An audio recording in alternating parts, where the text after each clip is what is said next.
Hey, what's going on, everyone? My name is Matt Jarbo. And Red Dead Online kicked off this week in beta form, and it's still very much in a beta. And it's been rolling out slowly but surely. The first day was if you got the Ultimate Edition. The second day is if you played the game October 26th through October 29th, which is when I started playing the game. And I've been playing online all day yesterday and all last night. And it opens up officially tomorrow to everyone who got the game afterward. And here's the thing. Red Dead Online is surprisingly awesome. I was a little bit concerned going into it just based on how GTA Online was 5 years ago when that first kicked off. And it does appear that while Rockstar is going to be building off of everything, that they've kind of laid the groundwork with the mechanics from Red Dead 2, and they have very much done a lot to make this a very fun an enjoyable experience, with the exception of one thing, and that is everything to do with the online economy. Trust me, I'm not the only one who's upset about this. Even Kotaku is writing about it, saying here players are already upset about Red Dead's online economy because it is a grind fest. That's what it is. It's 100% a grind fest. Do you want to get enough gold bars in the game in order to be able to afford the upgrade to your weapon, or hell, even just afford an upgrade at all? It's going to take you a lot of time. Look, Red Dead Online, we all knew was going to have levels, and some things are going to be level locked and whatever, but some of the shit costs too much damn money, right? Like, I don't even think I can unlock a bow until I hit level 40. I can't unlock a bow until I hit level 40, right? I mean, what? And some items that they charge you for, like, for your horse or for just your health wise in the game are insanely expensive, considering the fact that you will go up against a bandit outpost, right? There was a bandit outpost I cleared last night, and I looted the bodies of everyone who were there. And I think on average, I was getting about between 11 and 20 cents per person whose body I looted, right? These are cents, not dollars. Cents. So I want to go and upgrade my gun. Right now I'm just using a weak ass Cattleman revolver. Or for example, I need to maintain my gun. So I go to the general store and I buy gun oil. Gun oil is $1.50. It's $1.50 as it is in the single player campaign, but money's a lot easier to get in the single player campaign. And so I got to spend $1.50. And if I go and if I can only get about 10, 11 cents per person that I loot after I take them out, that shit costs some serious money. So it takes a lot of time, a lot of effort, a lot of energy in order to play the missions, and get up a certain amount of cash. Now, look, here's the thing. I know I'm kind of being a little bit nitpicky here, and I understand that, but the way that I view it's like this. I understand that some guns, like a Mauser pistol, is $1,000 in game. Obviously it's level locked, but it's $1,000 in game. When I go and complete one of the side missions, like Sean asks me to go and rob a stagecoach. Okay, so I go, I take out the guards, I take out the dude who's got the money, I take his money, I take it back to Sean, and I get like $4.50, $5. That's seriously what I get. I get like $4.50 and $5 for robbing a stagecoach, icing two people, maybe even killing the guy who had the gold, and then anyone who comes after me at the end. I end up taking them out and only getting $5. Never mind the fact that it's like, I probably spend about that much, I feel, in ammunition. Well, I've turned on the soft aim mode now, so it's a little bit easier. It's a little bit easier, and I hate the fact that Rockstar makes me go and play it in a cheap way in order to be on par with everybody else who's playing it.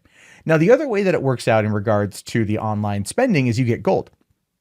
Right. And gold helps you level up, helps you craft, and you got to get gold nuggets. And for every 100 gold nuggets, you get a gold bar, which is fine in essence, I guess. Right. So you can go and complete missions in order to get gold nuggets. You can find them on dead bodies if you get lucky, or really the easiest way to do it is to play in the shooting series, to go in there and play either a small skirmish, which would be 16 players, or a large one, which is 30 players or 32 players. And at the end of each round, it will tell you how many gold nuggets you get. Oftentimes is 0.02. 0.02 gold nuggets. When you want to get to 100, right? So you get 2 gold nuggets essentially, and you want to get to 100 to get a bar.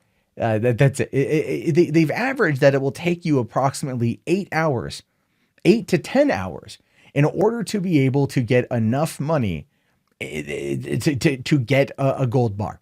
And if you want to upgrade the metal on one of your guns or upgrade something on one of your items cosmetically, some of these are going to take 18 gold bars. Just think about that when it comes to the microtransactions that this game is going to put on people. That's a lot.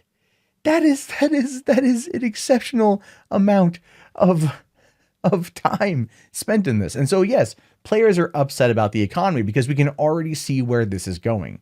Rockstar, whatever when they open the game up for everybody, when they turn on the online shop, when they turn on microtransactions, those microtransactions are going to be gold bars, right? And those microtransactions, while Rockstar claims, is going to be used predominantly for cosmetic items. You know, there are elements in the crafting system where you can craft better weapons, right? You can craft upgrades. No, they're minimal upgrades in the game itself. You know, you get better iron sights or a better a barrel or something along those lines. And if those take gold bars too, then you get a little bit of an edge on your opponent, which could then make it more of a pay to win scenario. Now, granted, it's not much of an edge and skill still takes precedent here, unless you're playing on soft aim mode, which there's no skill in that. I'm sorry. There's no skill. There's no goddamn skill to hold down LT and have it locked to someone. There's no skill. But it allows you to play to your play style while you're running around in the free roam era, right? And it just even if you're playing a multiplayer, it doesn't there's no parity. That's still one of the things I don't like. But the gold stuff here, the gold bars, is going to be the problem. It's you can already see that this is going to be one of those things that comes across as relatively predatory, as relatively dangerous for people who want to level up their character. Because if you've spent the time in Red Dead Redemption 2 single player campaign going through and unlocking the weapons and and doing the hunting challenges and things like that, you know how much time you're going to spend in this game. And what I do like about the in-game economy online is that things do cost money, so you have a reason to earn. If you want to buy ammunition, you got to go and pay for the ammunition. Whereas in the single player campaign, you buy ammunition, but you generally tend to pull it off the corpses of other people, and you always are stocked up, and then you just stockpile cash. You can't do that here, and I like it because it keeps it progressing forward. It keeps it moving in a good way. But I'm a little bit concerned about Red Dead and how these microtransactions are going to play out in regards to the long form game, the long game of playing Red Dead Online. Now, listen, Rockstar will in fact always go and tweak these things and alter these things, and they could make it a little bit easier to get. They really should. But if you're looking at trying to get one gold bar takes you 8 to 10 hours, that's just way too long. That is way, way, way too long, considering that there's only really a couple game modes right now. You have your small series, your large series, and your racing. And the small series and large series compile a couple different types of gameplay, right? You have your team deathmatch, you have free for all, there's a battle royale mode, and I'm sure those modes will eventually become their own standalone thing. But in the meantime, it's just that's what people are playing, and it's cool, but there's got to be more variety of things coming down the pipeline, and there will be. I know that there will be. This whole concern is all over the economy and how it's going to. It feels like it's going down the pay to win route. I really hope it doesn't. I hope they actually find a way to tweak that to make it where if you want it, it is specifically 100% for cosmetic items only. And right now, it doesn't really feel like there's cosmetic only, right? It really doesn't feel like that. It does feel like it's becoming a predatory practice, and that this microtransaction shit feels very much like Take-Two, like their involvement. But to be fair to Rockstar, 5 years of Grand Theft Auto Online, and they've kept it fun, they've kept it fresh, they've kept it engaging, and they've kept a very, very, very, very, very committed and dedicated audience. People who are still playing it now were playing it back in 2013. So yeah, I think Rockstar understands what they're doing, but this might be one of those things where they're pushing a little bit too far just to see what their response is before scaling it back. And I feel that if you do play Red Dead Online and you are not a fan of the system, you're not a fan of this economy, then yeah, make some noise. You're going to want to make some noise. You're going to want to say some stuff in order to make sure that they know that you're not happy with this and you want to be treated with more respect because you put down a lot of money on the game and it's a game you're going to invest a lot of time in. And, you know, you don't want to feel like you're being taken advantage of. No gamer does. So there we have it on that one. But these are just my thoughts on this one. What do you guys think? Do you think that the Red Dead economy is a little bit too grindy? It's a little bit too predicated on microtransactions? Let me know in the comments. My name is, of course, Matt Jarbo. This has been my channel. If you haven't already, please thumbs up the video, subscribe, and check back often for more content from me. I'll talk to you guys later. Have yourself a great day, and peace out.